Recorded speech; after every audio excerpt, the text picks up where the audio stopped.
Paano mo nagawa ito, Reynan? Hindi ka pa nga nakakabawi sa amin ng ama at mga kapatid mo. Hindi ko naman po kayo pababayaan eh. Kahit mag-aasawa na ako, tutulong pa rin ako sa mga gastusin dito sa atin at sa pag-aaral ng mga kapatid ko. Hindi mo na yan magagawa dahil mag-iiba na ang priority mo sa buhay. Pinapangako ko po sa inyo na walang magbabago. Sinasabi mo lang yan ngayon. Pero kapag may asawa ka na, lalo na kapag may anak ka na, makakalimutan mo ng obligasyon mo sa amin ng pamilya mo. Sana naman maintindihan niyo ako. Nasa hustong gulang na naman ako eh. Ano ngayon? Ha? Nasa hustong gulang ka na nga, pero hindi pa rin tapos ang obligasyon mo sa amin. Hindi ko nga yun kakalimutan. Hindi ka naman namin pinagbabawalan na mag-asawa. Pero sana, kapag nakatapos na ang mga kapatid mo, alam mo ikaw lang ang inaasahan namin. Pasensya na po kayo, Nay. Itutuloy ko pa rin ang pagpapakasal sa ayaw at sa gusto nyo. Kung ganun huwag mo kaming aasahan sa kasal ninyo. Mamanhikan ka rin mag-isa. Kapag hindi kasundo ang biyanan, nagiging komplikado ang pagsasama ng mag-asawa at nagkakaroon ng madalas na hindi pagkakaunawaan. Nakakaramdam ng galit at inis kapag inaapi at hindi nirerespeto bilang manugang. Nakakapagod din ito emosyonal at mental na nagdudulot ng stress. Magandang araw sa inyo, Miss Gwen. Tawagin niyo na lamang ako sa pangalang Merly. May asawa at isang anak. Tubong Mindoro po ako. Sa kasalukuyan po, dito na kami sa Cavite nakatira ng pamilya ko. Ang nais ko pong ibahagi sa inyong kwento tungkol sa aking biyanan. Sisimulan ko ang aking kwento nung panahon na nagpaplano pa lang kami ng asawa ko na magpakasal. At sa kalaunan ang kababalaghan na naganap sa aming pamilya. Pero bago tayo magpatuloy sa ating kwento, huwag kalimutang mag-subscribe sa channel na ito. I-like ang video at mag-iwan ng comment sa ibaba. Malaking tulong po ang inyong suporta para maipagpatuloy namin ang pagbabahagi ng mga kwentong kapupulutan ng aral. At ngayon, sisimulan na natin ang ating kwento. Pasensya na po kayo kung ako lang ang nakarating ngayon ha. Hindi kasi maiwan ni inay ang tatay kong may sakit. Mga kapatid ko naman, busy sa pag-aaral. Wala rin po akong kamag-anak na malapit sa amin. Nabanggit nga sa akin ni Merly na na-stroke nga daw ang tatay mo. Hirap nga daw magsalita at maglakad. Ganun na nga po. Wala naman akong tutol sa pagpapakasal nyo. Ang hiling ko lamang sana, dito ganapin ang kasal nyo para lahat ng kamag-anak namin makadalo. Hindi naman lingid sa'yo na hindi naman kami mayaman. Walang kakayanan ng iba sa amin na bumiyaya sa malayo. Wala pong problema sa akin yun. Nasabi na sa akin ni Merly ang bagay na yun. Maraming salamat sa iyo, iho. Nararamdaman ko na mabuti kang tao at magiging masaya sa iyong anak ko. Huwag na rin kayong mag-alala sa gasto sa kasal namin. Ako na po ang bahala sa lahat. Alam ko naman na kaya mong gumastos pero hayaan mo sana akong makihati sa gastusin. Ito ang unang beses na may magpapakasal sa mga anak ko. Sige po, kayo ang bahala. Handa na ang mesa. Doon nyo na lang ituloy ang pag-uusap nyo. Tara na. Tara na muna kumain. Baka gutom mo na sa layo ng biniyahe mo. Sige po, Tay. Marami din kasi akong gustong itanong sa iyo isa lang kung saan kayo tutuloy na pagkatapos ng kasal. May bahay na po kaming titira ni Merly. Katabi lang ng bahay ng pamilya ko. Matagal ko na kasing pinaghandaan ng pag-aasawa ko eh. Napakaswerte naman ng mga magulang mo. Sa nakikita ko sa iyo, isa kang responsableng lalaki. Siguro po dahil maaga akong namulat sa responsibilidad sa pamilya ko. Napakaswerte naman ng mga magulang mo sa iyo. Mabuti pa, umpisa na natin kumain. Merly, ikaw nang bahala kay Reynan, ha? Opo, Tay. Panganay ako sa 3 magkakapatid. Sa bundok kami naninirahan at may eskwelahan naman sa lugar namin. Pero hanggang grade 6 lang. Para makapag-aral ako, kinuha ko ng tiyahing ko na nakakatandang kapatid ni tatay na nakatira sa bayan para makapag-aral ng high school. Dahil likas na matalino at mabait, sinuportahan din ng tiyahing ko ang pag-aaral ko sa koleyo. Yun nga lang 2 taon lang ako dahil nagkasakit si Tia Marta. Hanggang sa tuluyang bawian ng buhay, may 3 taon nang nakakalipas. Kung ano-ano ang trabahong pinasok ko noon para makatulong sa pamilya ko.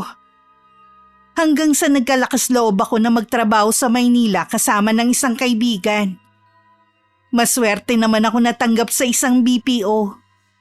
At sa Maynila na rin kami nagkakilala ni Reynan dahil sa isang kaibigan. Agad niya ako niligawan noon. At makalipas nga ang 1 taon, plano na naming magpakasal ngayon. Anong ginagawa mo dito? Pinapalinisan ko lang po kay Jay itong bahay. Itinuloy mo pa rin pala ang pamamanhikan mo sa pamilya ng babaeng yon. Mabuti, hindi sila nagtaka na wala kang kasamang kapamilya. Alam naman po nila na hindi kayang bumiyahin ni Itay. Tsaka busy naman sa pag-aaral ng mga kapatid ko. Dito mo rin siguro balak itira ang babaeng yon, ano? Akin naman po ito eh. Nabili ko na ito kay Tita Baby. Akala ko pa naman, mapupunta ang bahay na ito kay Maxine. Alangan namang mauna pa magkaroon ng bahay ang kapatid ko kaysa sa akin. Kung gusto nilang magkaroon ng sariling bahay, magpundar sila ng sarili nila. Ano ka ba? Alam mong nag-aaral pa ang mga kapatid mo. Kaya nga po, kapag nakapagtapos na sila at nagkaroon ng trabaho, mag-ipon sila. Alam mo bang masama ang loob sa'yo ng mga kapatid mo? Pakiramdam nila, binabaliwala mo na sila dahil sa babaeng yun. Huwag niyo kasi silang sulsulan, Nay. Anong sinusulsulan? May sariling pag-iisip ang mga kapatid mo. Alam kasi nila na mapababayaan mo na sila oras na mag-asawa ka na. Nay, ilang beses ko bang dapat ipaliwanag na hindi ko pa rin kayo pababayaan? Alam namin na kapag nagsasama na kayo ng babaeng yon, mas siya ang susundin mo. Ano kung sabihin niyang huwag ka na magbigay ng tulong sa amin, ha? Anong gagawin mo? Alam ni Merly ang obligasyon ko sa inyo. Hindi niya gagawin na pagbawalan ako na tumulong sa inyo. Sinasabi mo lang yan.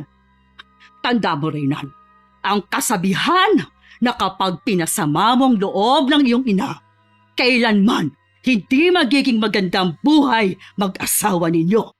Nay naman eh. Bakit ba kailangan niyo akong pahirapan? Ayaw niyo ba akong maging masaya? Sarili mo lang kasing iniisip mo. Kayo po ang makasarili. Kung makasarili ako, sana hindi ka na lang namin pinagtapos noon. Kaya niyo lang naman ako pinag-aral para balang araw ako ang aako ng obligasyon ko sa inyo. Sino pa bang gagawa nun? Ikaw ang panganay. May sakit ang tatay mo at hindi na kayang magtrabaho. Ginagawa ko naman lahat eh. At kahit magkaroon pa ako ng sariling pamilya, hindi ko kayo tatalikuran. Hindi mo ba talaga naiintindihan, ha? Ayaw namin ng may kahati sa atensyon mo. Kahit kailan, hindi namin matatanggap ang babaeng yon. 1 linggo ring abala nun sa nayon namin. Lahat ng kamag-anak at mga kapitbahay abala sa paghahanda sa nalalapit kong kasal. Sa simbahan kami sa bayan ikakasal ni Reynan. Lahat handa na. Maliban nga lang ang ihahandang pagkain dito sa lugar namin. Ilang gabi na rin akong hindi makatulog. Dahil sa excitement sa mahalagang araw ng buhay ko. Kahit hindi pa dumarating ang araw ng kasal ko, ang dami na nagpapaabot ng regalo sa akin. Ibig sabihin lamang niyan, marami nagmamahal sa iyo, anak. Nagulat nga po ako. Ang daming nagpaabot ng mga regalo nila. Siya nga pala, kailan ang dating ni Reyna at ng pamilya niya? Darating daw po si Reynan 2 araw bago ang kasal namin. Yung pamilya niya, sa mismong araw na ba ng kasal? Kasi tay, hindi po sila makakarating. Bakit naman? Kasi po tay, Nahihirapan na talagang bumiyahe ang ama ni Reynan. Teka, kahit mga kapatid niya hindi makakarating. Busy nga po sila sa pag-aaral. Magtapat ka nga sa akin, Merly. Meron ka bang tinatago sa akin, ha? Wala po, Tay. Kilala kita, anak. Kapag ganyan na hindi ka makatingin sa akin ng diretsyo, alam ko meron kang hindi sinasabi sa akin. Wala po akong tinatago. Anak, tutol ba sa pagpapakasal niyo ni Reyna ng pamilya niya? Kaya ba hindi sila pumunta nung pamamanikan ng nobya mo? Putol, Tay. Hindi lang talaga nila kayang pumunta dito. Kahit ano pa ang sitwasyon ng magulang, kapag kasal ng anak, makakagawa sila ng paraan para makapunta. Kaya alam ko may mali. Amin na po ako, Tay. Ayaw po ng nanay ni Reyna na mag-asawa siya kaagad. Ay, sinasabi ko na nga, be. Mula po kasi nang magkasakit ang tatay ni Reynan, siya na ang nagtaguyod sa pamilya nila. Paano kita ipagkakatiwala kay Reyna niya? Hindi ka pala tanggap ng pamilya niya. Hindi naman po niya ako pababayaan, Tay. Siya pa palang bumubuhay sa pamilya niya. Paano kayo makapagsisimula ng pamilya?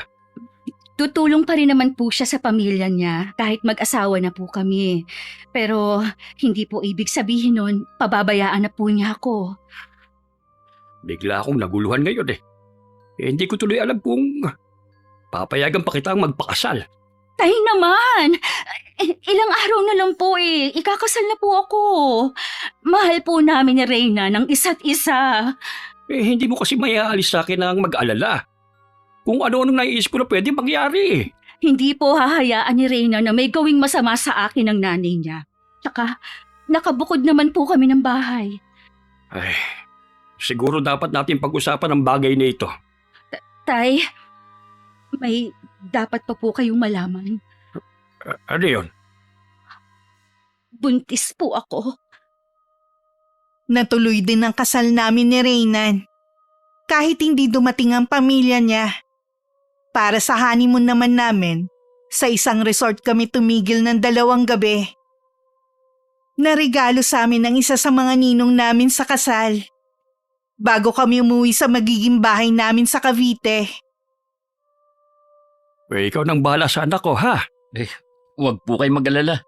Gaya ng pangako ko sa Panginoon, aalagaan at pakamamahalin ko ang anak niyo. Alam mo, Reynan, biglang ama. Hindi ko maiwasan na mag-alala Lalo nung malaman ko na tutol pa lang nanay mo sa pagpapakasal niyo ni Merly.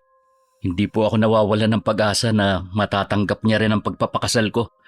Lalo na, magkakaroon na siya ng apo. Excited na rin ako sa wakas, meron ring tatawag sa akin na lolo. At maalagaan ko pa siya habang malakas ako. Salamat din po pala, Tay. Kahit na nalaman niyo ang totoo, pumayag pa rin kayo na ituloy namin ang kasal. Hindi naman ako papayag na maging bastardo magiging apo ko. Siya nga po pala, Tay. Bukas uuwi na kami sa Cavite. Sa magiging bahay po namin kami tutuloy ni Reynan. Hindi ba pwede na dumito pa kayo ng ilang araw? May trabaho pa po kasi kami. Kahit anong oras naman pwede kayong dumalaw dun sa amin. Sige, hindi ko na kayo pipigilan pa. Basta mag-iingat ka, ha? Lalo na ngayon na buntis ka. Lagi po akong mag-iingat, Tay. Kayo din po dito, ha? Paano? Maiwan ko na muna kayo. May kailangan lang akong asikasuhin. Nandyan naman yung mga kapatid mo Utusan mo lang sila sa paghahanda ng hapunan, ha? Sige po, Tay. Mag-iingat po kayo. Mukhang busy si tatay. Kahit nung pumupunta ako dito, lagi siyang umaalis. Kaya akala ko nga nun, hindi niya ako gusto. Bilang pinuno ng nayon, marami talagang obligasyon si Itay. Oo nga, nakikita ko rin na mahal siya ng mga taga rito. Hindi lang siya mabuting pinuno, kundi isang ama rin. Alam ko na nalulungkot ka pero pangako, lagi tayong dadalaw dito sa inyo. Matanda na rin kasi si Itay. Kaya gusto ko rin sana siyang makasama pa. Kaya lang nga, hindi naman natin inaasahan na mabubuntis ako. Napaaga tuloy ang pagpaplano natin ng kasal. Naisip ko nga, patigilin ka na sa pagtatrabaho Huwag muna. Kaya ko pa naman magtrabaho eh. Tsaka, hindi naman ako maselan magbuntis. Nag-aalala kasi ako sa'yo. Ako mismo magsasabi sa'yo kapag hindi ko na kaya. Ay, okay. Mabuti pa. Buksan na natin yung mga ibang regalo sa atin. Pangalawang asawa na ni Itay ang aking ina. Ang una niyang asawa namatay sa isang aksidente. Sa loob ng 10 taon na pagsasama nila, hindi sila binayayaan ng anak. Pagkatapos nga ng 5 taon, muli siya nag-asawa. Nasa 40 na siya nang pinanganak ako. Kaya sa edad na 66, nasa college pa lang ang 2 kong kapatid. At sa bayan nag-aaral. Kapag may pasok, sa boarding house sila tumitigil. May pagkakataon na kapag pumupunta kami sa bayan, napagkakamalang kaming mga apo ni Itay na tinatawanan lang namin. Kinabukasan nga pagkatapos ng almusal, umalis na kami ni Reynan. Nag-arkila lang kami ng sasakyan para madala namin ang mga regalo sa amin pauwi. Pagdating sa bahay na titirhan namin, gusto ko man sana magbigay ng respeto sa aking mga biyanan. Saradong-sarado naman ang kabilang bahay. Kumatok pa si Reynan pero walang sumasagot. Baka umalis si na inay. Bukas na lang tayo pumunta sa bahay nila. O sige, ayusin na lang natin ang mga gamit. Magpahinga ka na lang. Ako nang bahala sa mga to. Hindi naman ako pagod eh. Tutulungan na rin kita. 2 nga pala ang kwarto dito. Yung isa, gagawin kong opisina. Oo nga pala. Dito ka lang nga pala sa bahay magtatrabaho. Ako lang palang laging aalis araw-araw. Ihatid naman kita para hindi ka na mahirapan sa pagpasok mo. Kaya ko pa naman mag-commute. Hayaan mo na akong gampanan ng pagiging asawa. Sige na nga. Siya nga pala, ikaw na lang bahalang magpasensya kay inay ha. Medyo mabunga nga lang yun eh. Kay tatay naman, wala kang magiging problema. Suportado ako nun sa lahat ng desisyon ko. Wala nga lang siyang kakayahan para manindigan dahil sa kalagayan niya. Huwag kang mag-alala. Bago pa tayo umuwi dito, hinanda ko ng sarili ko. Matatanggap rin niya ang pagpapakasal natin. Oras na malaman niyang buntis ka. Sabi nga nila, mas minamahal daw ng mga lola ang mga apo kesa sa anak. Excited na nga ako na lumabas sa magiging anak natin. Ako rin. Nag-iisip na nga ako kung anong pwedeng ipangalan eh. Nagtatawanan pa kami ni Reynan habang nag-aayos ng mga gamit. Dahil abala, hindi na rin namin ulit nasilip ang kabilang bahay kung may tao na. Kinabukasan naman, maaga kong hinatid ni Reynan sa trabaho. Pagdating niya, naghihintay na ang nanay niya sa labas ng pinto ng bahay namin. Dumating na pala kayo. Hindi man lang kayo pumunta sa bahay para magbigay ng respeto sa amin ng tatay mo. Pagdating po kahapon kumatok ako. Pero hindi kayo sumasagot eh. Sinabi ko na nga lang sa asawa ko na walang tao. Wala naman talaga kami kahapon eh. Nasaan na nga pala ang asawa mo? Pumasok na siya sa trabaho. Mabuti naman, hindi siya tumigil sa pagtatrabaho niya. Akala ko talaga magbubuhay prinsesa siya. Hindi naman ganun si Merlin ay. Kilalanin niyo muna sana siya bago niyo siya husgahan. Para ano pa? Alam naman niya na hindi namin gustong pagpapakasal ninyo. Pero itinuloy niyo pa rin. Hindi po pwede na hindi namin ituloy ang pagpapakasal. Buntis na si Merlin ay. Anong sinabi mo? Buntis na ang babaeng yon? Opo, magkakaroon na kayo ng apo. Sana naman tanggapin niyo na si Merly. Mula nung makilala mo ang babaeng yon, wala ka nang binibigay sa akin kundi puro na lang problema! Nay, bakit ganyan kayo magsalita? Parang hindi ako nakakatulong sa inyo kung pagsalitaan niyo ako ha. Bakit? Ha? Naman di ba? Mula nang maging kayo ng babaeng yon, nagkagulo na tayo! Siya na lang laging pinapaboran mo! Wala namang kasing ginagawang masama sa inyo si Merly. Gusto nga niya mapalapit sa inyo pero ayaw niyo naman. Hindi ko kaya na makipagplastikan dyan sa asawa mo. Kaya wag siyang lalapit sa akin. Kung ganun din lang pala, mabuti pa lumayo na lang kami. Huwag niyo na ring asahan na susuportahan ko kayo. Anong sinabi mo? Titigil na ako sa pagbibigay sa inyo ng pera. Sabihan niyo sina Maxine na maghanap na ng trabaho para matustusan ang pag-aaral nila. Dahil lang sa babaeng yon, tatalikuran mo kaming pamilya mo! Wala kang utang na loob! Kung alam ko lang na magiging ganito ka balang araw, sana pinisil ko na lang ang ilong mo nung sanggol ka pa lang hanggang sa balagutan ka na ng hininga! Sana alam niyo ring hindi ko ginustong mabuhay sa mundong ito na kayo ang nanay ko. Sana pinatay niyo na nga lang ako para hindi ko na naranasan kung paano kayo pasanin sa murang edad. Tapos ang mapapala ko lang puro masasakit na salita at sumbat mula sa inyo. Kung hindi ka kasi nakikipagmatigasan sa akin, hindi sana tayo aabot sa ganito. Walang dapat sisihin kundi ang babaeng yon! Kaya nakikita ko lang na solusyon. Ang lumayo kaming mag-asawa dito. Siya talaga ang pinili mo. Kesa kami na mula pagkabata kasama mo na! Pagdating ko ng gabi, sinabihan agad ako ni Reyna na aalis na kami sa bahay na yon. Nagpapahanap na daw siya ng pwede naming lipatan na malapit sa trabaho ko. Nagkasagutan daw sila mag-ina. At palagay niya kahit anong gawin ko, hindi ako matatanggap ng nanay niya. Nung gabing yon, kahit hirap sa paglalakad at pagsasalita ang tatay ni Reynan, pumunta pa rin siya sa amin para batiin kami. Masaya rin siya nang sabihin namin na magkakaapo na siya. Humingi pa siya ng tawad sa akin dahil sa inasal ng asawa niya. Hinatid pa siya ng asawa ko nung umuwi siya sa kanila. Ang plano sana naming pag-alis na sinuportahan naman ng kanyang ama, hindi natuloy. Dahil kinabukasan inatake ang biyanan kong lalaki at binawian ng buhay sa ospital. Naldo! Bakit mo kami iniwan? Bakit? Hindi ko kaya mabuhay na wala ka, Naldo!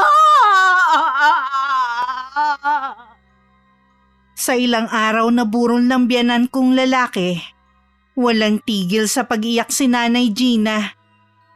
Hindi rin siya umaalis sa tabi ng kabaong ng asawa. Doon na rin siya inaatiran ng pagkain ng mga anak. Minsan doon na rin siya nakakatulog. Si Reyna naman laging tahimik. Minsan nakikita ko siyang lumuluha na nakaupo sa madilim na parte. Para bang ayaw niyang may makakita sa kanya sa ganong sitwasyon. Hindi naman kabawasan sa pagkatao mo kung iiyak ka. Hindi nga. Pero kailangan kong ipakita kina inay at sa mga kapatid ko na malakas ako. Alam ko na wala na silang ibang sasandalan kundi ako. Tayong dalawa lang ang pwede nilang sandalan ngayong wala na ang itay mo. Salamat ha. Lagi ka nandyan para sa akin. May pagkakataon na pakiramdam ko, nangihina na ako. Hindi pa rin ako makapaniwala na wala na si Itay samantalang kausap pa lang natin siya. Alam mo ba may kasabihan sa amin na bawat tao daw may sariling kandilang nakasindi sa langit. Oras daw na maubos yon. Ibig sabihin, tapos na rin ang misyon natin dito sa lupa. Hanggang doon na lang talaga si Itay. Tapos na ang paghihirap niya. Alam ko, hirap na rin siya dahil sa kalagayan niya. Sa kabila nun, lagi pa rin niya akong sinusuportahan sa mga gusto kong gawin. Hindi man siya perpektong ama. Maswerte ka pa rin sa pagkakaroon ng ama na tulad niya. Oo. Sana kung nasan man siya ngayon, masaya na siya. Huwag na niyang aalalahanin si inay at mga kapatid ko. Ako na ang bahala sa kanila. Kanina ka pa hindi kumakain. Halika na, doon na muna tayo sa kusina. Hindi pa ako nagugutom eh. Hindi pwede na hindi ka kakain. Manghihina ka.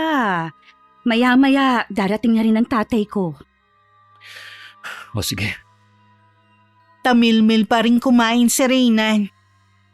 Hindi ko na rin siya pinilit na kumain pa. Ang importante, nalamnan ng tiyan niya.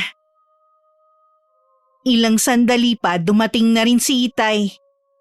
Kasama ang mga kapatid ko at isang tiyuhin. Lumapit pa si Itay sa biyenan ko para makiramay. Pero tumingin lang ito at hindi nagsalita. Nakikiramay ako sa iyo, iho. Nakakalungkot dahil sa ganito pang pagkakataon ko nakilala ang mga magulang mo.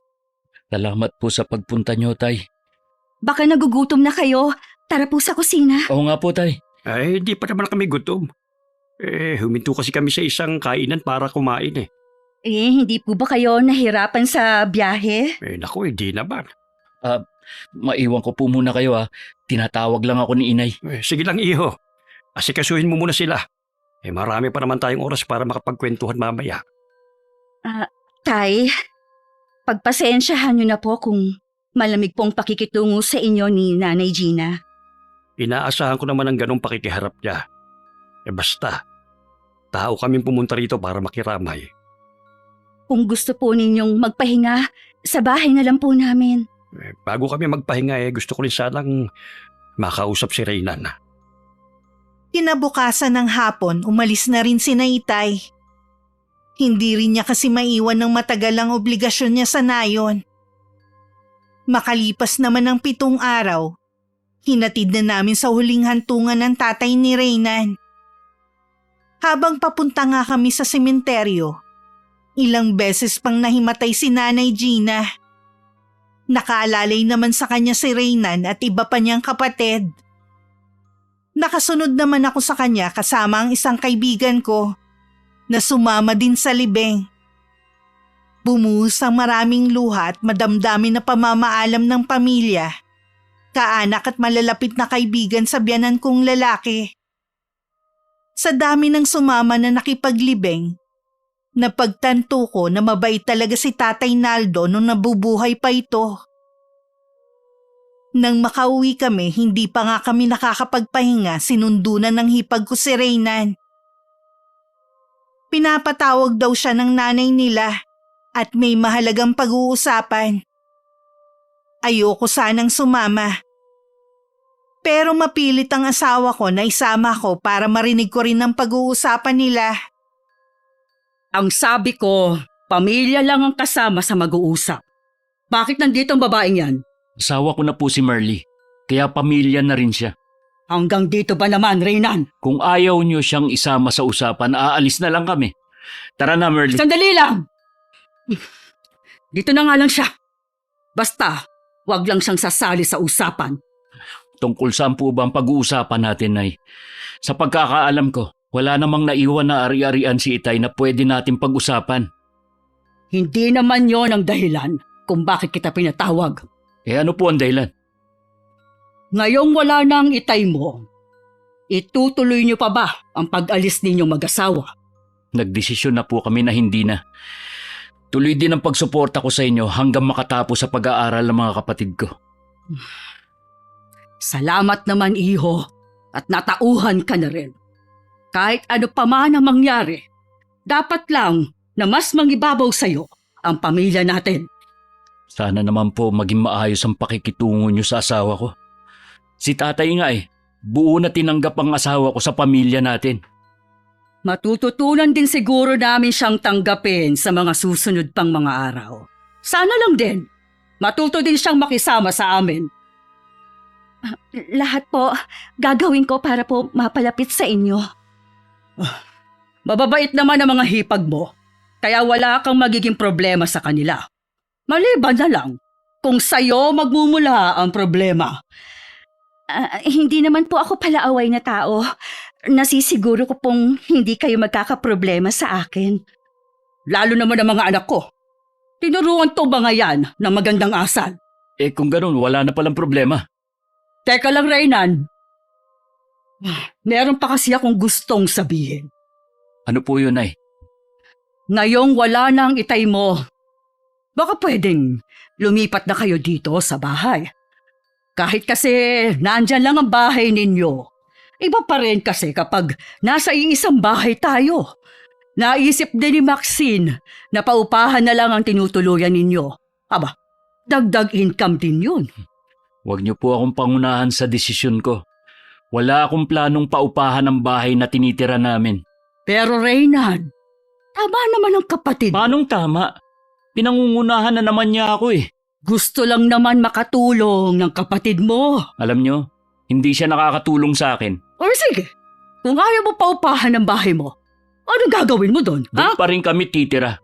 Dahil wala akong balak na makipisan dito. Pero anak, Mas gusto namin na may sarili kaming bahay. Ganun naman talaga mag-asawa, di ba? malaki naman kasi itong bahay natin. Kasya naman tayong lahat dito eh. Intindihin niyo naman sana ako. Nandyan lang naman ang bahay namin eh. Makakapunta kayo kagad kung may kailangan kayo. Hindi ka malamba, nag-aalala na puro kami babae dito. Wala naman po mangyayari sa inyo dito eh. Wala nang ang itay mo. Ayaw mo pang pumisan dito sa amin. Akala ko ba, gusto mong mapalapit sa amin, yang asawa mo? O sige, pag-iisipan ko po yung sinabi niyo. Hindi ako pwedeng magdesisyon agad. O sige, hihintayin na lang namin ang desisyon mo. Ilang sandali pa nagpaalam na kaming babalik sa bahay namin. May kaba naman akong nararamdaman na baka pumayag si Reyna na dun kami tumira. Parang nabasa naman ng asawa ko ang laman ng isip ko. Napanatag naman ako nang siguruhin niya sa akin na hindi kami makikipisan kahit anong mangyari. Akala ko hindi na ipipilit ni Nanay Gina ang gusto niya. Mahigit 1 linggo na rin kasi ang nakakalipas na magkaharap-harap kami noon. Isang araw nga habang natutulog ako, dumating ang biyanan ko. At nagising na lang ako sa mga boses na nag-uusap. Unang desisyon ko. Dito lang kami ng asawa ko. Ang laki na talaga ng pinagbago mo. Maliit na bagay lang naman ang hinihiling namin sa'yo. Hindi mo pa mapagbigyan. Hindi lang maliit na bagay ang hinihiling niyo eh. Mawawalan kami ng privacy ni Merly kapag pumisang kami sa inyo. Bakit mawawalan? Hindi naman kayo pakikialaman ah. May sarili naman kayong kwarto sa bahay natin. Huwag niyo nang ipilit ang gusto niyo. Mas komportable kami rito. Ay sa palagay mo kaya, matutuwa ang tatay mo sa ginagawa mo sa amin ng mga kapatid mo, ha? Huwag niyo na pong isali si Tay. Patay na po siya eh. Oy, bakit hindi? Siya nga dahilan kung bakit gusto ka namin makasama sa bahay. Pero wala kang pakialam sa nararamdaman namin ng mga kapatid mo. Ilang hakbang lang naman ang layo ng bahay niyo sa amin eh. Para na rin tayong magkakasama. Iba pa rin kasi kapag nasa iisang bubong tayong lahat. Kumakain ng sabay-sabay. Magtapat ka nga sa akin. Babaeng yun ba ang dahilan kung bakit ayaw mo? Wala pong kinalaman si Merly sa desisyon ko. Wag mo na siyang pagtakpan, Reynan. Alam ko ng malaking impluwensya sa'yo ng babaeng yon. Isa rin sa dahilan kung bakit ayoko kayong pagbigyan. Ni hindi nyo nga matawag sa pangalan niya ang asawa ko eh. Wala kayong respeto sa kanya. Bastos ka! Ako pa talagang sinabihan mo na walang respeto? Hindi nyo ako kailangan sampalin. Dahil nagsasabi naman ako ng totoo.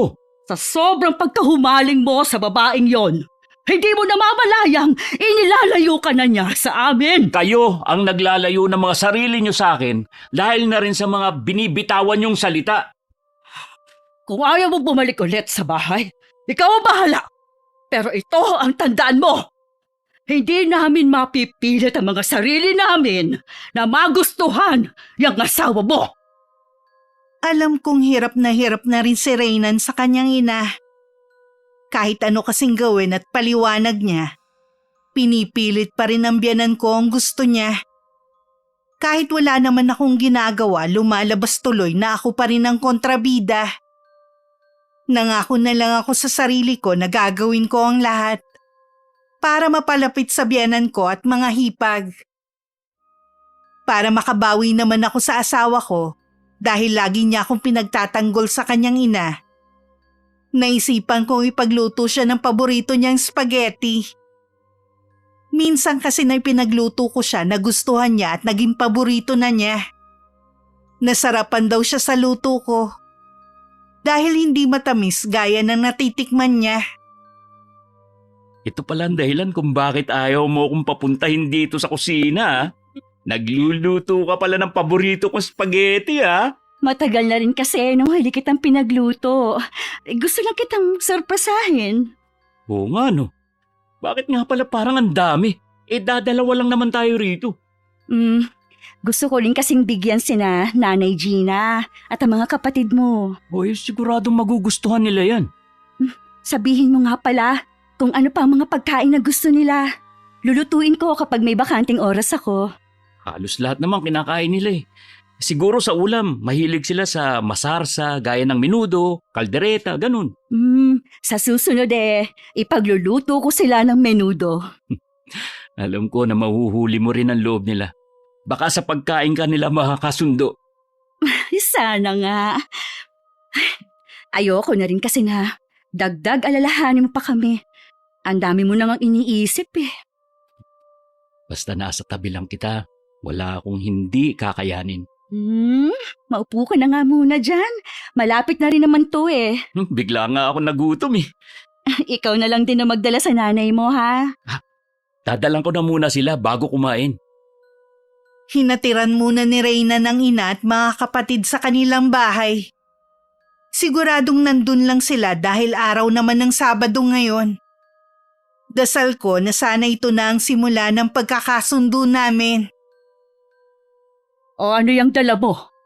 Nagluto po kasi si Merly ng spaghetti. Dinamihan niya na para mabigyan din kayo. Bakit ganyan ang itsura? Mukhang hindi masarap. Sigurado ka bang marunong magluto yung asawa mo? Nay, bago niyo husgahan na hindi masarap, tikman niyo muna. Ipatong mo na lang dyan sa lamesa. Busog pa kami ng mga kapatid mo. Sige po, kainin niyo yan ha. Siguradong hindi kayo magsisisi. Pero nagkamali ako. Ilang araw lang ang nakakalipas mula nang binigyan ko sila ng spaghetti. Nilapitan ako ng biyanan ko habang nagsasampay ako sa tapat ng bahay namin. Matamis ng ngiti naman ang ibinigay ko. Kahit nakasimangot siyang lumapit sa akin. Kabado naman ako na hinintay ang sasabihin niya. Ikaw ba talagang nagluto ng spaghetti ibinigay mo sa amin? Ako nga po. Nagustuhan niyo po ba? Paano namin magugustuhan? Hindi naman masarap. So bakit pangatsan namin? Gusto mo yata kaming lasunin eh. Bakit naman kami ni Reynan po hindi po sumakit ang tiyan? Siguro kasi masama sa loob mong magbigay. Hindi naman po, Nay. Dinamihan ko talaga yon para mabigyan po kayo. Tigilan mo nga ako sa bait-baitan mong babae ka. Kahit kailan, hindi mo mabibilog ang ulo ko gaya ni Reynan. Totoo naman po ang ipinapakita ko sa inyo. Gusto ko pong mapalapit po sa inyo. Kahit ano pang dramang gawin mo, hindi mo ako mauuto.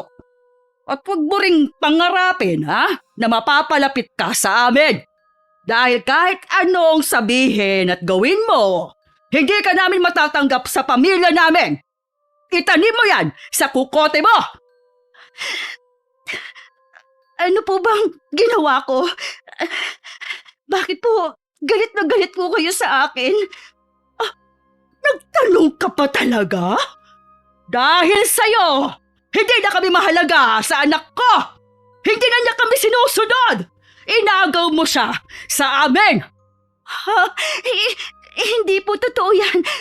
Hindi pa rin naman niya kayo pinababayaan. At wala po akong plano na pagbawalan po siya. Alam ko naman na siya na lang ang maaasahan po ninyo. Ngayon lang yan. Dahil bago pa lang kayong nagsasama. Pero kapag nagtagal, lalo na kapag nanganak ka na, ay magbabago ng lahat. May sarili naman po akong kita. Hindi ko po sasabihin kay Reyna na bawasan po ang bigay sa inyo.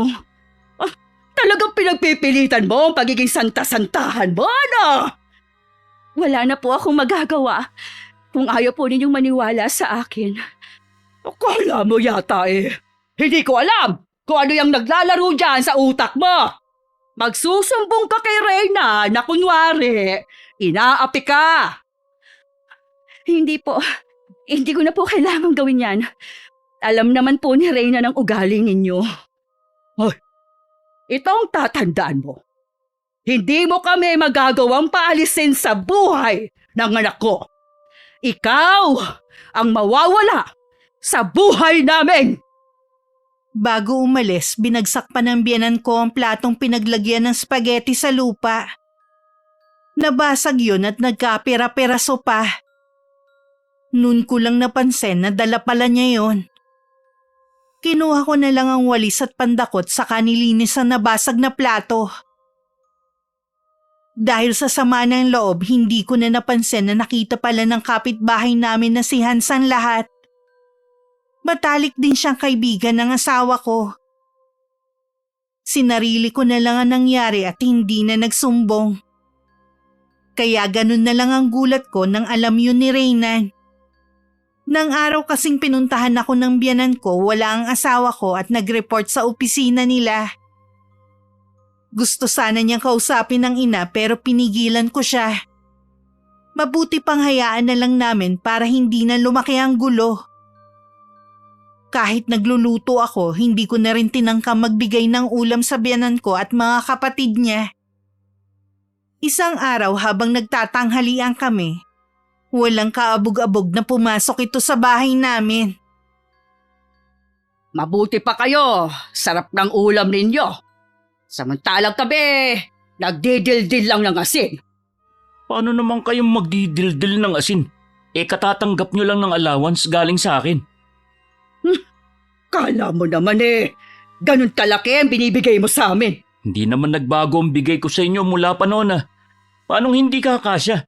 Hindi na naman kayo bumibili ng gamot tulad nung kasama pa natin si Itay. Basta! Kulang na kulang ang ibinibigay mo. Lahat naman na nagmamahal Lahat ng mga bilihin. Sige po, sa susunod na sahod ko, dadagdagan ko na lang ang ibibigay ko sa inyo. Mabuti naman. Siya nga pala. Baka pwede ninyo akong bigyan ng ulam ninyo. Hindi pa din kasi kami kumakain ng mga kapatid mo Bumili na lang po kayo ng lutong ulam. Baka kasi magreklamo na naman kayo na sumakit ang tiyan nyo. Si Merly kasi nagluto ng ulam namin Ikaw na babae ka? Ha? Nagsumbong ka pa talaga sa anak ko? Hindi po nagsusumbong si Merly sa akin. Ay, kung hindi Marami sa paligid natin ang pwede magsumbong sa akin. Sana naman ay, huwag nyo nang uulitin ang ginawa nyo. Kung sino man ang taong yon, mamagasa ang bibig niya! Salamat naman na tumalis na siya. Pwede na nating ituloy ang pagkain. Pero hindi mo na lang sana binanggit ang bagay na yun. Binigyan mo lang sana ang nanay mo ng ulam. Mabuti na rin yon para hindi na niya uulitin pa. Ayokong ma-stress ka nang dahil sa kanya. Hindi ko na lang papansinin ang mga sasabihin ng nanay mo sa akin. Ipagdadasal ko na lang na sana bumait na siya sa akin. Kung alam lang ni nanay kung gaano siya kaswerte sa pagkakaroon ng manugang na gaya mo. Balang araw, maiisip din niya yun. Siguro kapag nakita na niya ang apo niya sa atin. Oo nga. Baka matuwa siya kung isusunod natin sa pangalan niya kapag naging babae ang anak natin. Pwede rin. Kapag lalaki naman, pagsamahin natin ang pangalan ng mga tatay natin. Okay din yan. Hindi pa rin nga halata ang tiyan mo Sabi nga ng OB ko maliit ako magbuntis. Kapag nag5 buwan na daw ang tiyan ko, mahalata na rin ang umbok. Huwag ka nga palang magpapagod ha. Huwag mo rin kalilimutan ng bilin ng doktor sa'yo. Oo naman. Iingatan ko ang baby natin. Isang umaga, nilapitan ako ni Hans na kaibigan ni Reynan. Nagbigay siya ng mangga dahil hitik sa bunga ang puno nila. Naglalaglagan na nga lang daw sa lupa. Nagpasalamat naman ako dahil hindi ko na kailangan bumili sa palengke. Yun kasi ang hilig kong kainin. Sandali lang naman kami nag-usap nito. Pero hindi ko alam na binigyan na pala ng mali siya ng biyanan ko ang nakita niya. Naghahanda na ako para matulog dahil panggabi ako nun nang sunod-sunod na katokan narinig ko sa may pinto. Pagbukas ko, agad na akong sinabunutan ni Nanay Gina. Walang hiya ka! May asawa ka na't lahat lumalandi ka pa? Makati ka talagang babae ka! Ha? Ay, bitiwan niyo po ako! Ay, hindi ko po kayo maintindihan! Nagmamaang-maangan ka pa talaga? Ha? Huling-huli ka na nga sa pakikipaglandian mo doon kay Hans! Nagkakamahi po kayo ng akala. Nagbigay lang po ng mangga yung tao. Sinungaling ka! Kailan niyo pa niloloko ang anak ko? Kailan pa? Bitiwan niyo po ako, sabi! Ano? Lalaban ka? Ikaw na nga itong nahuli sa akto. Ikaw pa ang matapang? Wala po akong ginagawang masama. Kahit tanungin niya pa po si Hans. Natural! Magkakailan lalaking yon dahil pareho kayong sinungaling. Hindi ko po obligasyon na magpaliwanag sa inyo. Ganon? Ikaw pa ang nagmamatigas ngayon? Ang kapal na mukha mo gumawa ng milagro dito mismo sa pamamahay namin! Ulit pa nga rito! Muling hinablot ng biyanan ko ang buhok ko. Pilit ko naman siyang tinutulak pero malakas siya kahit may edad na. Ganong eksena ang nadatnan ni Itay. Agad niyang hinila si Nanay Gina palayo sa akin. Ikaw? Sino ka para saktan ang anak ko, ha? Tay! Tama lang, nasaktan ko yung malandi mong anak! Kahit na kailan, hindi malandi ang anak ko. Hindi mo lang naisip na buntis siya? Paano kung may masamang nangyari sa kanya? Asa dinadala niya? Hindi nga kami sigurado kung kay Reynan nga bang dinadala niyan Nasaan ba si Reynan? Gusto ko siyang makausap. Bakit niya hinahayaan na saktan ka ng babaeng to? Wala po siya, Tay. Kapag po kasi ganitong araw, nag-report po siya sa opisina nila. Oras na malaman ito ng anak ko. Tingnan ko lang kung hindi ka niya iwan. Wala po akong ginagawang masama. Kitang-kita ng dalawang mga mata ko ang ginagawa mo. Kaya huwag ka na magsinungaling. Tama na! Noon pa man, ayaw mo na sa anak ko. Kaya alam kong gawa-gawa mo lamang ang sinasabi mo. Sinasabi mo pa na sinungaling ako, ha? Ang taong mapanira, kapatid ng sinungaling. Bawiin mo'ng sinabi mo matanda ka! Hindi ko ugaling bawiin ang nasabi ko na. Dahil nasaksiyan ko, nakilala ko ng husto ang tunay mong ugali. Masahol ka pa sa hayop! Tay, tama na po. Ang mabuti pa, isama mo ang anak mo at bumalik na kayo sa bundok kung saan kayo nang galing! Ay, sasama ko ang anak ko. Pero kailangan ko munang makausap si Reynan. May gana ka pa na makipagkita sa anak ko pagkatapos ang ginawa mo sa akin? Wala akong ginawang masama sa'yo. Maliban na lamang kung gagawa ka na naman ng kwento. Hinila ko na si Itay papasok ng bahay. Dumadami na rin kasi ang mga nakikiusyoso sa amin at nahihiya na ako. Umuwi na rin ang biyanan ko sa kanila.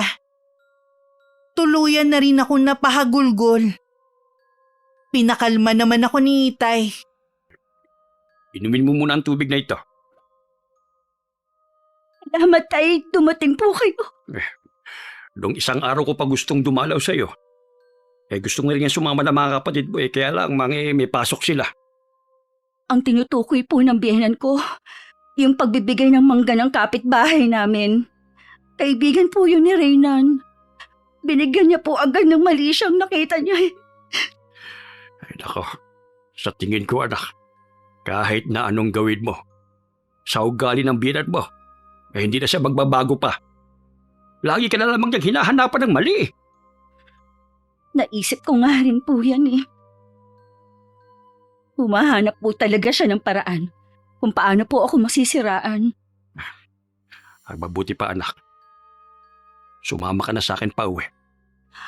Pero, Tay, Hindi ka naman may pagtatanggol ni Reynan laban sa nanay niya. ganitong naman po eh. Siguro alam ni Nanay Gina na wala po si Reynan. Anak, kung aalis ako na hindi ka kasama, labis lamang ako mag-aalala.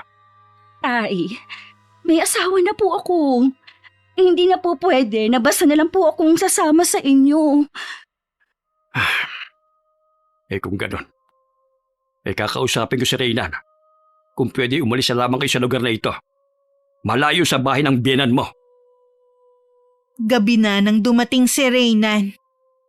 Sa Makati pa kasi siya nanggaling kung saan nandun ang opisina nila. Nagulat pa siya nang maabutan si Itay sa bahay. Hindi naman nag-alangan pa si tatay. At sinabi ko ano ang nadatnan niya. Hiyang-hiya naman si Reynan sa inasal ng ina. Hindi ko pinalaki ang anak ko para lamang saktan ng ibang tao.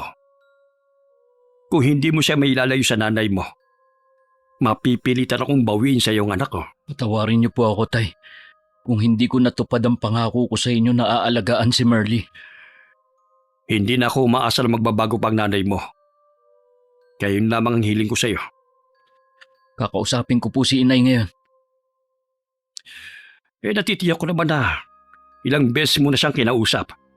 Pero wala pa rin pagbabago. Kung wala pa rin pong pagbabago ngayon, aalis na lang kami ni Merly. Hindi naman sa wala akong tiwala sa iyo. Pero sana maintindihan mo ako. Oo naman po, Tay. Maiwan ko po muna kayo. Pupunta lang ako sa kabilang bahay. Ayoko na rin patagalin pa ito. Nagkatinginan pa kami ni tatay nang makaalis ang asawa ko. Kanina pa ako kinakabahan. Pakiramdam ko may mangyayari na maglalagay sa akin sa alanganin sa mga susunod na araw. Nadatnan ni Reyna ng ina at mga kapatid sa sala. Nagtatawanan pa ang mga to. Natigilan lang nang bigla siyang dumating. Kararating mo lang? Hindi ka pa kasi nakakabihis ng pambahay eh. Ano na naman ba ang ginawa niyo, Nay? Nakalimutan niyo bang buntis si Merly? Bakit hindi ang babaeng yon ang tanungin mo? Nagagawa pa niya makipaglandian ah. Samantalang may asawa na siya. Imposible po binibintang niyo sa kanya. Hindi magagawa ni Merly ang pagtaksilan ako. Kitang-kita ko nga kung anong ginagawa nila. Bakit hindi mo tanungin si Hans, ha? Matagal ko nang napapansin na malalagkit nilang mga tinginan. Mula pagkabata, magkaibigan na kami ni Hans. Hindi niya magagawang traidorin ako. Harap-harapan ka na ngang niloloko ng babaeng yun eh. Buo pa rin ang tiwala mo sa kanya. Kapag naulit pa ang ginawa niyo sa asawa ko, lalayo na kaming dalawa sa lugar na ito. Ano? Paano suporta namin? Ititigil ko na rin. Bahala na kayo sa mga buhay niyo. Hindi ka ba natatakot na baka bumangon ang itay mo dyan sa libingan niya dahil sa mga sinasabi mo? Alam kong naiintindihan ako ni Itay. Kayo lang naman talaga ang hindi makaintindi. Ako pa talagang sinasabihan mo na hindi makaintindi. Samantalang dapat, ikaw ang unang uunawa sa amin dahil ikaw ang inaasahan na lang namin. Mula noon, wala na akong ginawa kundi ang intindihin kayo. Minsan lang ako humiling sa inyo. Bakit hindi nyo pa maibigay ang kaligayahan ko? Alam nyo na si Merly lang ang makakapagbigay nun sa akin. Niloloko ka na nga ng babaeng yon. Ilan nyo na ang paninira sa kanya? Punong-puno na ako sa inyo. O sige, patuloy ka magpaloko sa kanya. Balang araw, malalaman mo rin na niloloko ka lang niya. 3 araw pang tumigil si tatay sa bahay namin. Nang mga panahon na yon, hindi rin lumalabas ang biyenan ko sa bahay nila. Hindi ko alam kung natatakot kay Itay o dahil kinausap siya ni Reynan. Nakumbinsin na rin ng asawa ko si tatay na wag na akong isama pa uwi sa amin. Nangako pa siya na hindi na mauulit ang ginawa ng biyenan ko sa akin. Nang umuwi si Itay, nakaramdam ako ng konting takot. Hindi pa rin kasi mawala sa isip ko ang ginawa ni Nanay Gina na pananakit sa akin. Mula nun mas naramdaman ko ang pag-aalaga ni Reynan sa akin. Hatid sundo ako sa trabaho. Tuwing lalabas ako kahit nasa tapat lang ng bahay, lagi siyang nakasunod. Minsan siya na rin ang pumupunta sa tindahan kapag merong bibilhin. Katulad na lang ng araw na yon. Naubusan kami ng paminta. Nagtataka lang ako dahil natagalan siya. Nang makabalik naman para siyang galit na maiiyak ang itsura. Bakit ang tagal mo? Pauwi na ako nung tawagin ako ni Hans. Nag-usap lang kami sandali. Anong napag-usapan niyo? Umamin siya na meron nga daw kayong relasyon. Ano? Biro lang ba yan? Nagsasabi pala ng totoo si inay. May dahilan naman pala para magalit siya sa'yo. Hindi ko alam kung bakit yun ang sinabi sa'yo ni Hans. Pero nagsisinungaling siya. Umamin na nga siya. Sabi niya, dahil daw hindi mo matagalan na ugali ni inay, kaya natatabangan ka na sa akin.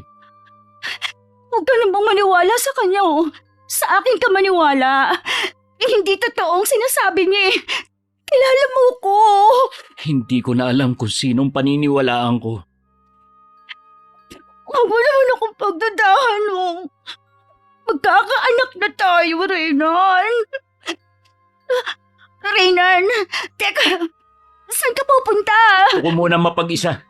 Huwag kang umalis. Pag-usapan natin to. Ano pa pag-uusapan natin? Umamin na nga si Hans.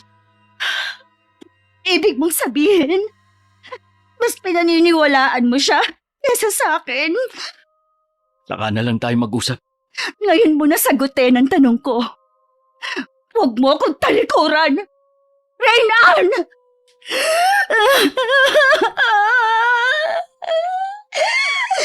Ano bang nangyayari sa pagsasama namin? Bakit puro pangit na lang ang nangyayari?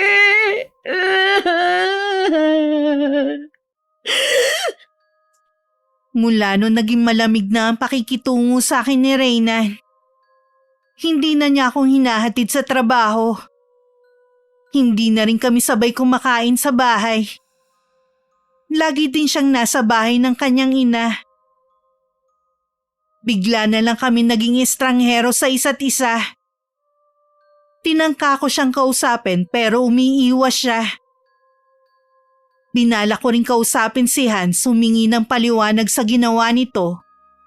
Pero sabi ng ina, tinanggap daw nito ang trabaho sa malayo. Makalipas ang 1 linggo, nagpa siya akong umalis sa trabaho at umuwi na lang sa amin. 1 sulat lang ang iniwan ko para kay Reynan.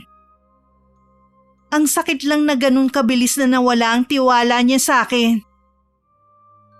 Nang makarating ako sa amin, nagulat pa sa itay na makita akong nasa harap ng pinto. Dala ang malaking bag. Kanina pa rin akong walang tigil sa pag-iyak.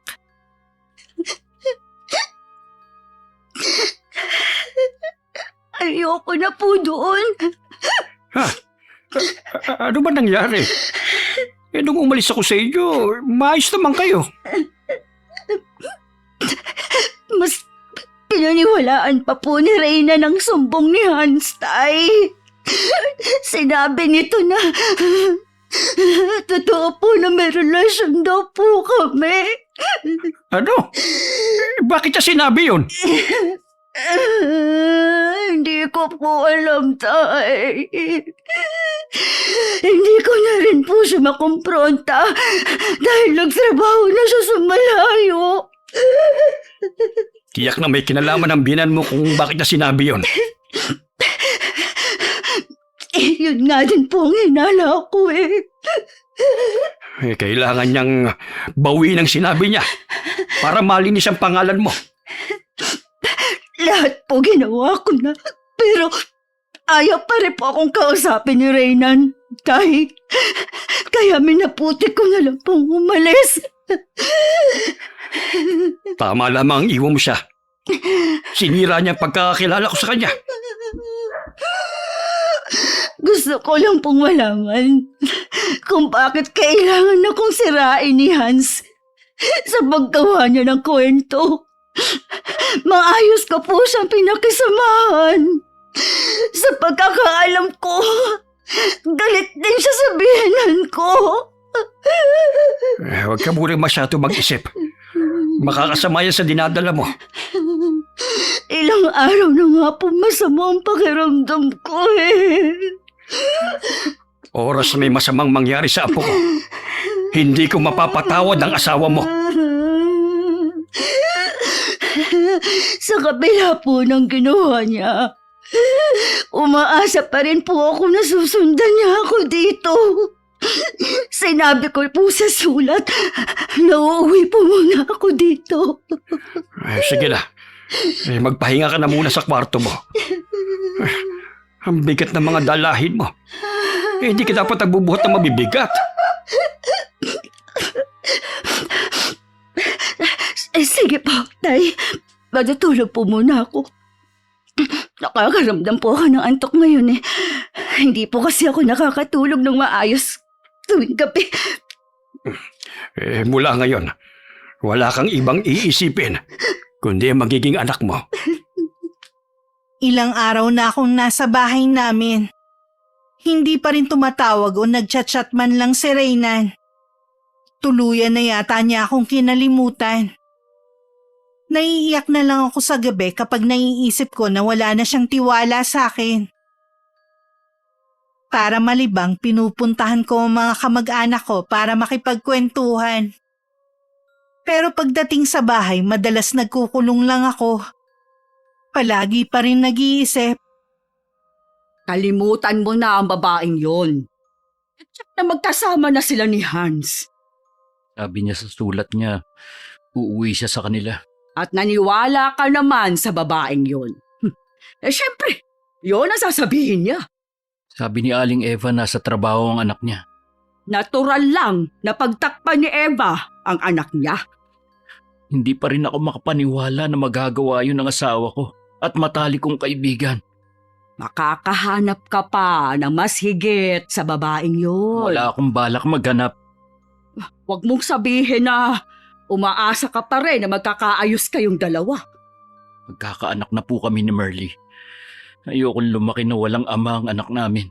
Baka nga hindi sa'yo batang yun Sa'yo lang ipinaako dahil alam na magiging maayos ang buhay nilang mag-ina sa'yo. Nasisiguro ko na sa akin ang pinagbubuntis ni Merly. Kung sa tingin mo, anak mong batang yun, bigyan mo na lang ng pera. Huwag niyo po akong pangunahan. Hindi kita pinangungunahan, ha? Yun nga ang tama mong gawin. Mabuti pa pabayaan niyo na lang muna ako.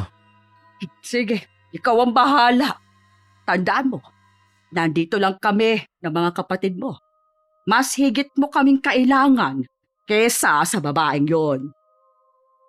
Ilang linggo na ako sa poder ng pamilya ko. Pero ni isang tawag wala akong natatanggap mula kay Reynan. Siguro kailangan ko nang tanggapin na wala na akong halaga sa kanya. Hinawakan ko ang may kalakihan kong tiyan. Dahil lang sa isang kasinungalingan, mawawalan ng ama ang aking anak. Hindi pa ba nagpaparamdam sa'yo si Reyna? Hindi na po ako umaasa, Tay. Ilang linggo na rin naman po akong nandito. Ang mga taong gumawa para magkasira kayo mag-asawa, natitiyak ko na may karma din sila. Unfair talaga ang buhay. Palagi na lang nagtatagumpay ang masama. Hindi sa lahat ng oras, Iha. Minsan, may dahilan kung bakit kailangan mong pagdaanan ng lahat ng yan. Para maging matatag sa buhay? Hindi pa bubang sapat ang pinagdaanan ko para masabing matatag ako at matapang? Tahan na, anak. Tahan na. Nahihirapan din kami ng mga kapatid mo kapag nakikita ka naming umiiyak. Pasensya na po kayo, Tay. Hindi ko lang po kasi talaga mapigilan Hindi naman po ako dating iyakin siguro po dahil buntis ako. Naging mababaw po ang mga luha ko. Darating ang araw na lalabas din ang katotohanan na wala kang kasalanan. Kung wala po nga amin, hindi rin po malalaman ni Reyna ng totoo. Anak, maraming paraan para mapaamin ang Hans na yon. Malabo na po, Tay. Ipapasa Diyos ko na lang po sigurong ginawa niya. Wag na nga natin pag-usapan pa yan. Mula ngayon, ayoko nang maririnig na binabanggit mo sila. Opo, Tay. Nakausap mo nga pala ang kapatid mo. Sabi ko, sa kanila ka muna titira para mas madali sa iyo ang pagpunta sa klinik para magpa-check up. Delikado kasi kung manggagaling ka pa dito sa nayon natin madulas ang daan pababa. Kung yan po ang gusto ninyo, dalawin niyo na lang po kami ng madalas dun, ha? Oo naman. Lingid sa akin, gusto lang akong umalis ng bahay ni Itay. Hindi niya kasi magawa ang plano niya. Kaya nang sumunod na araw na walang pasok ang dalawa kong kapatid, sinundo nila ako para sa bayan muna ako tumira. Doon kasi sila naglalagay kapag may pasok sa university. Mas nalilibang nga ako nung nakatira na ako sa bayan. Marami na rin kasing pwedeng puntahan. Kahit papano nakakalimutan ko ang nangyari sa akin. Minsan isang text ang natanggap ko sa isang di ko kilalang number.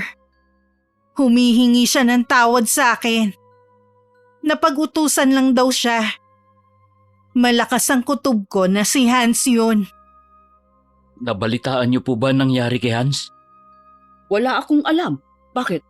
Ano pang nangyari sa kanya? Umuwi na daw po sa kanila. Sabi ng mga kaibigan namin, halos hindi na daw tumakilala dahil butot balat na lang nung dumating. Sinundo pa nga daw ng ina at kapatid sa tinutuluyan. Ano kayang sakit niya? Hindi ko po alam eh. Kawawa naman ang kaibigan mo. Malusog at wala siyang sakit nung umalis siya rito. Tapos uuwi na may sakit na. May narinig nga akong usap-usapan eh. Hindi ko alam kung paniniwalaan ko. May sakit na nga yung tao Pinagchichismisan pa nila. Alam niyo naman ang mga taga rito sa atin. Nagpatawag na nga daw ng albularyo si Aling Eva eh. Bakit sa albularyo? Dapat dinadala na nila sa doktor. Yun daw kasi ang payo sa kanila ng kakilala. Baka daw kasi kinukulam si Hans. Dapat sa doktor muna. Kung hindi ba pagaling, padalhin sa albularyo. Pupunta muna ako sa kanila. Di ka na ba galit sa kanya? Di ba galit ka sa kanya? Bakit ka pupunta sa kanila? Kahit papano, may pinagsamahan kami ni Hans. Gusto ko lang makita ang kalagayan niya. Huwag ka nang pumunta doon. Kung ano man ang nangyayari sa kanya, karma na yon sa kanya. Siguro nga, karma na yun sa kanya. Isasantabi ko muna ang galit ko. Gusto ko siyang damayan sa nangyayari sa kanya ngayon. Talaga bang hindi na kita mapipigilan, Reynan? Hindi na po. Tsaka walang dahilan para pigilan niyo ako. Ay. Sige, Nay. Sandali lang, Reynan! Nang araw na yon, binawian na ng buhay si Hans. Hindi na rin nagawang isalba ng albularyo ang buhay niya. Huli na raw para magamot pa niya ang binata. Bago naman ito pumanaw, naipagtapat nito kay Reyna na nagawang kasalanan. Nay! Nay! Bakit bumalik ka kaagad? Kumusta si Hans? Wala na po siya. Hindi niya nakinaya. Kung ganon, kinulam nga siya? Bago siya nawala, meron siyang pinagtapat sa akin. Paano niyo nagawa sa akin to? Ano bang sinabi niya sa'yo? Kayo daw ang nag-utos na sabihin sa akin na may relasyon sila ng asawa ko kapalit ng utang ng nanay niya. Hindi yung totoo, ha? Wala akong inuutos sa kanyang ganyan. Sa tingin niyo magagawa pang magsinungaling ng taong naghihingalo na? Aba, hindi ko alam. Sukdula na talaga ang sama ng ugali niyo. Masyado kayong makasarili. Sinaktan niyo na nga ang asawa ko. Nagawa ko pa siyang pagdudahan. Binigyan ko siya ng sama ng loob. Anak, Maniwala ka naman Hindi sa na akin. ako maniniwala sa inyo kahit kailan. Wala kang karapatan, ha? Napagtaasan ako ng boses, Raynan! Anak lang kita! Wala na kayong makukuha sa akin mula ngayon. Pagod na ako sa inyo. Ang gusto ko lang naman tanggapin yung asawa ko. Mahirap bang gawin yun? Ay, mahirap din ba na intindihin, ha? Natapusin mo muna ang obligasyon mo sa amin bago ka lumagay sa tahimik. Pero anong ginawa mo? Inuna mo ang sarili mong kaligayahan kesa sa amin. Kahit naman may asawa na ako, hindi pa rin ako nagkukulang sa inyo. Kahit maliit lang ang naibibigay ko sa asawa ko, ni minsan hindi siya nagreklamo. Maswerte nga kayo sa pagkakaroon na mabait at hindi madamot na manugang. Anak, huwag mo naman kaming talikuran, no. Nakikiusap ako sa'yo. Huwag niyo akong tawaging anak dahil hindi naman yun ang turing niyo sa akin.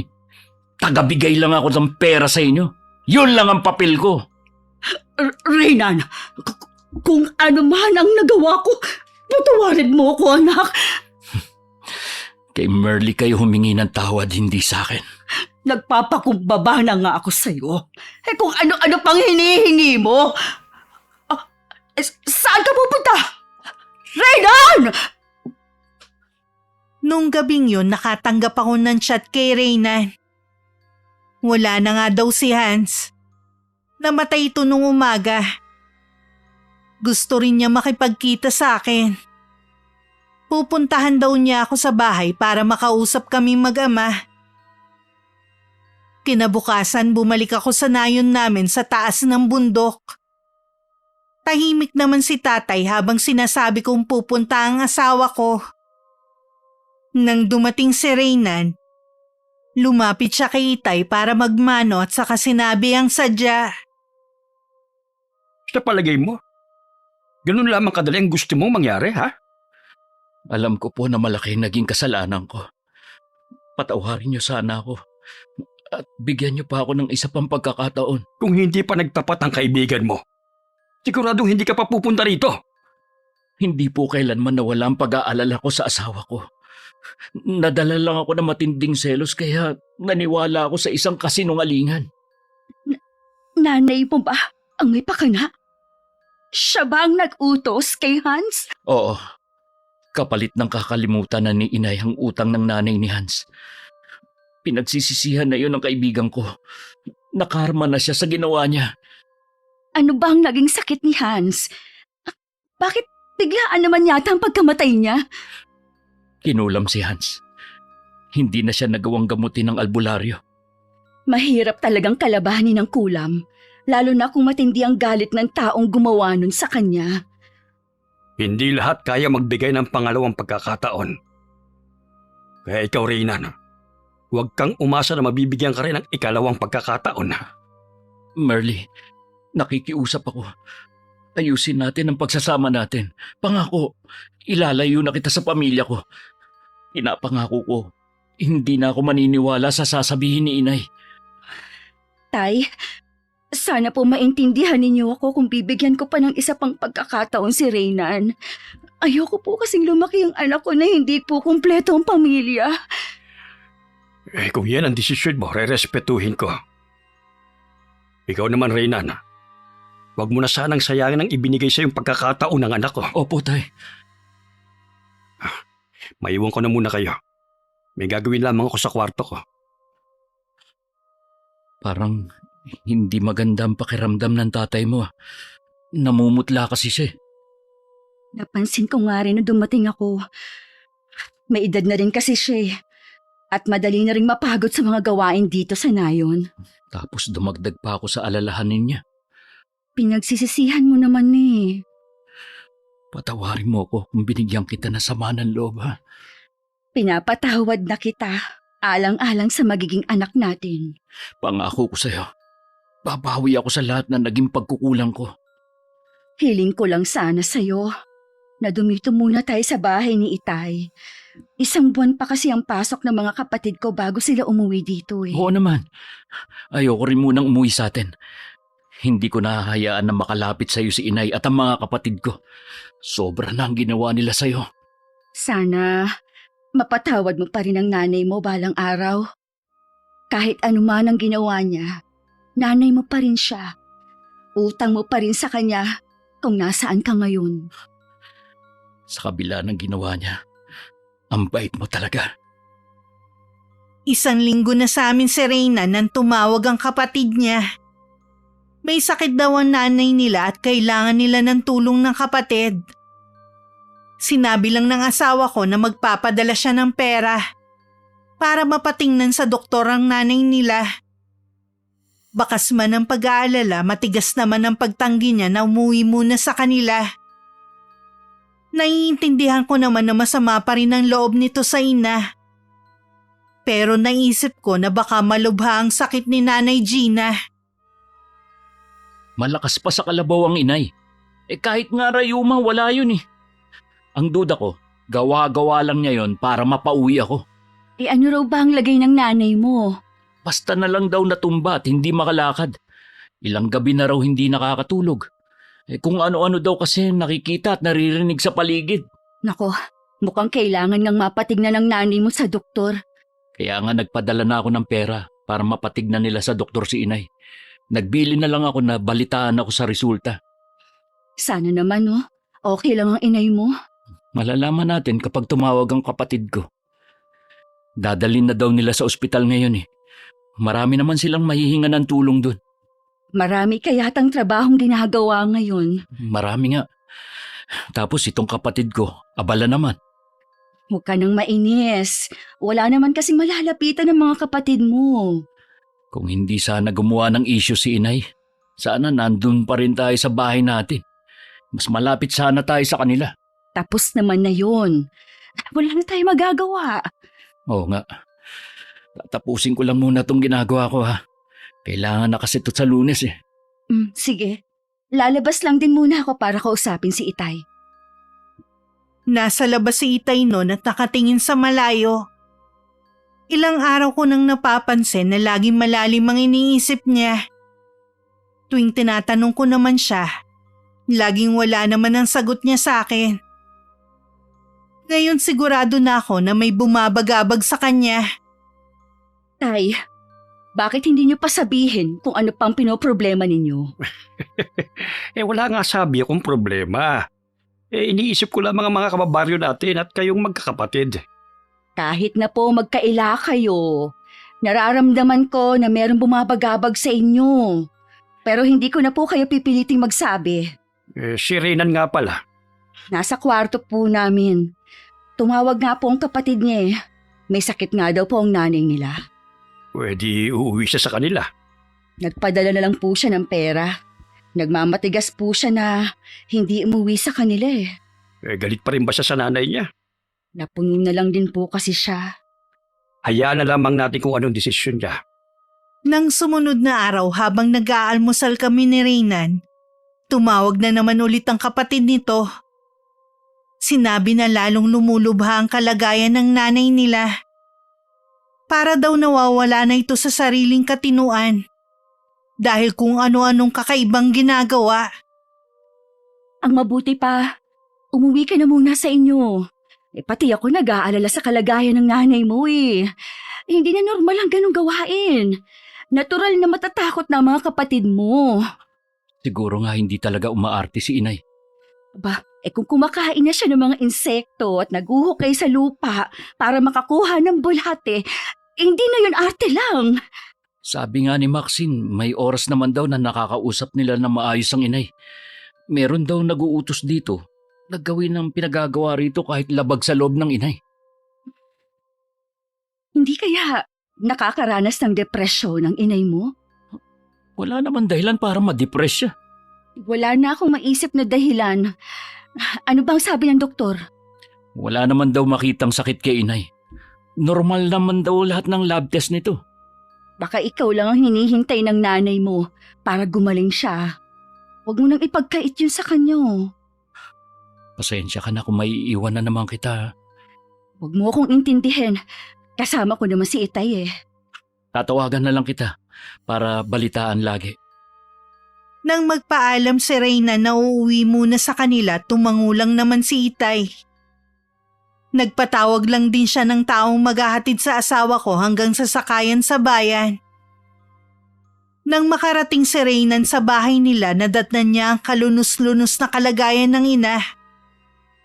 Madungis ito at puno ng putik ang buong katawan. Nang makita siya nito, napaiyak na lang ang ina. Anak, mabuti naman umuwi ka na. Malapit na niya akong kunin. Pinaparusahan niya ako. Sukang-suka na ako sa sarili ko. Sino po ang tinutukoy niyo? Hindi ko siya kilala pero galit na galit siya sa akin.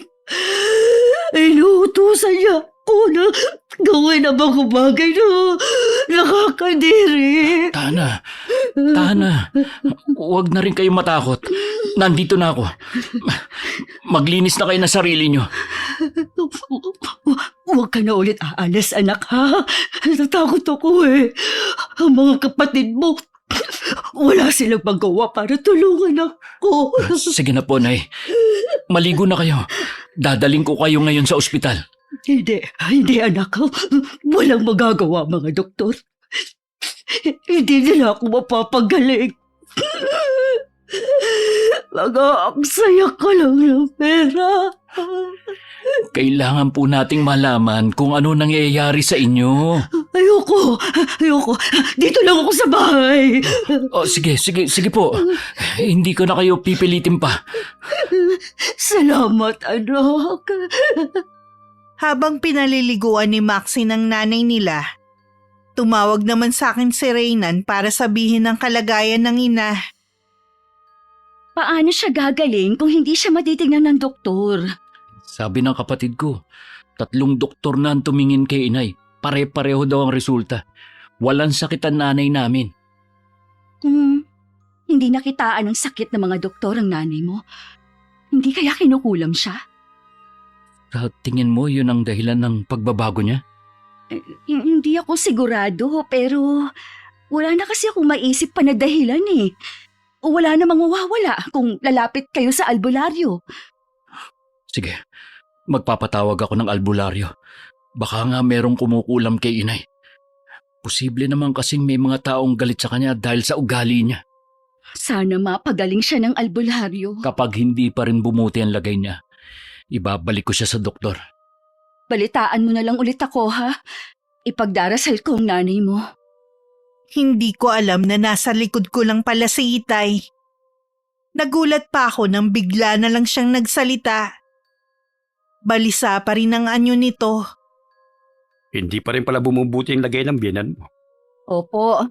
Susubukan daw po niya ipagamot sa albularyo si Nanay Gina. Kahit hindi ko siya nakikita, tama ka ng hinala. May kumukulam sa kanya. Talaga po? Dapat kong tawagan si Reynan. Tsaka mo na siya tawagan. May kailangan akong sabihin sa'yo. Ano pong sasabihin ninyo? Anak, hindi na rin magtatagal ang buhay ng biyenan mo. Hindi na siya maililigtas ng albularyo. Paano niyo po nasabi? May kaalaman din ako sa paggamit ng karunungang itim. Yun ang ginamit ko kay Hans. Kayo?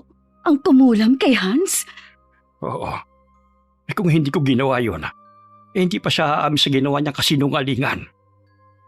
Huwag niyo pong sabihin na may kinalaman din po kayo sa nangyayari sa biyenan ko. Muntik ko na rin siyang parusahan dahil sa ginawa niya sa'yo. Pero napigilan ko nang biglang dumating dito sa bahay si Reynan.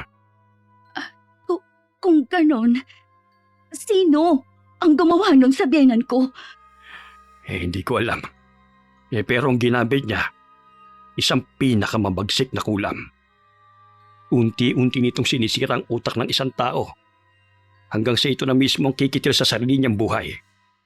Wala na po ba tayong magagawa pa para iligtas ang buhay ni Nanay Gina? Wala na anak. Umasa na lamang tayo sa malit na pag-asa na pwedeng magawa ng albularyo. Pakiramdam ko anumang sandali matutumba ko kaya naupo na lang muna ako. Nang sulyapan ko si Itay, nakatungo lang siya. Nang tumawag muli si Reynan, sinadya ko na hindi yun sagutin.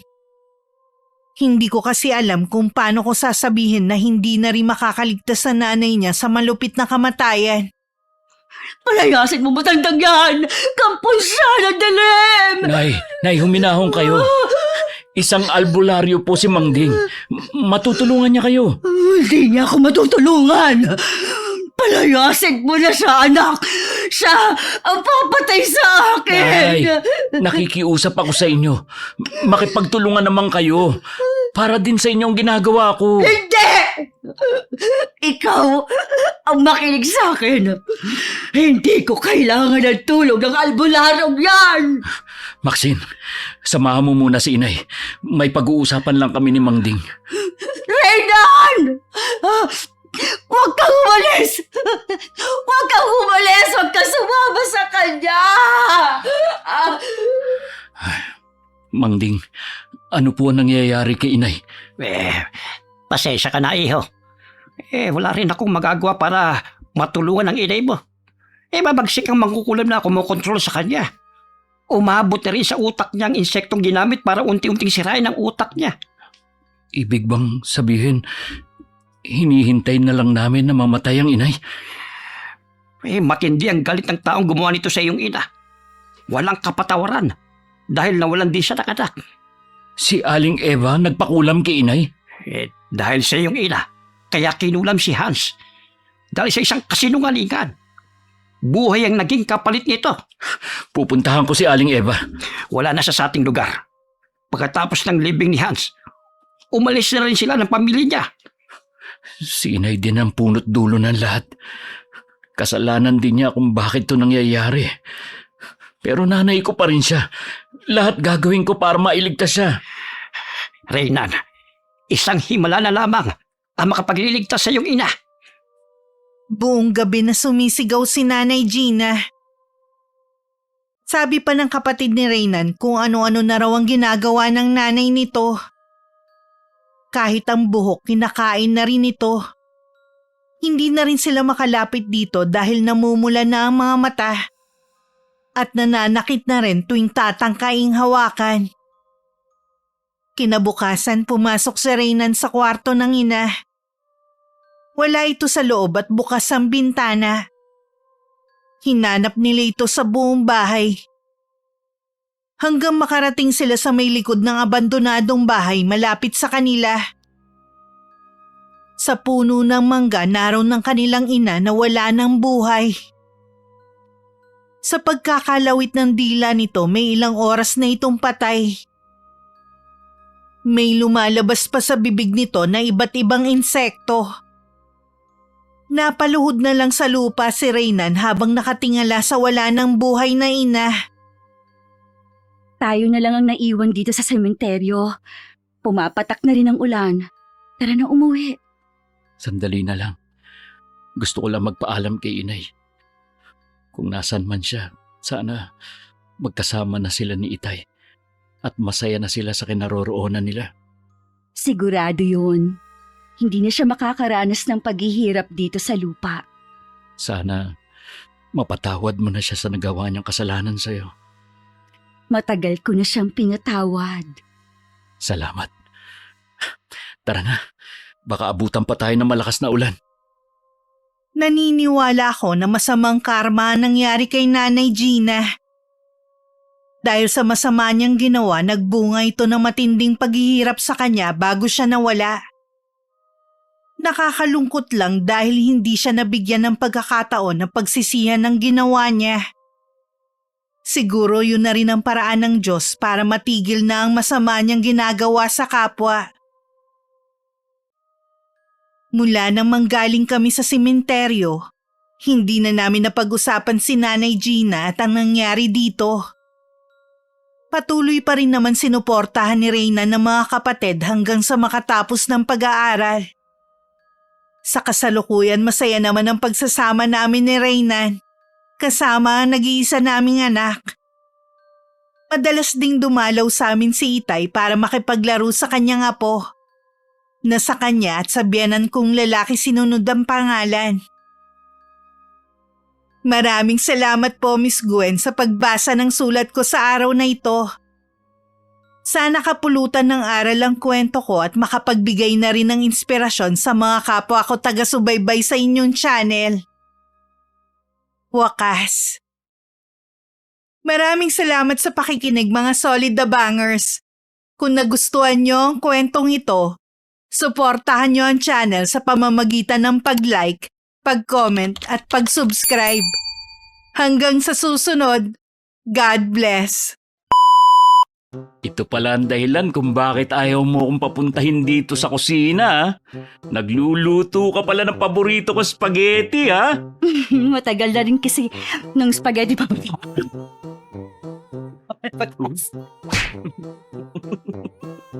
Gusto ko sana mahal yung pababa na spaghetti. Huwag kang umalis! Huwag kang sumama sa kanya! Tapos next month, yung pataas naman. Get out. Lasinggero na si nanay. May kaagad. Sa palagay mo, ganoon lamang kadali ang gusto mong mangyari, ha? Alam ko na malaki ang nagwawala sa inyo. Isa pa, sorry. Okay. Lumayas ka muna. Oo. Kapalit ng kakalimutan na ni inay ang utang ng nanay niya. Ang daming nanay. Hindi lahat kayang pagbigay. Nga. Hindi. Get out.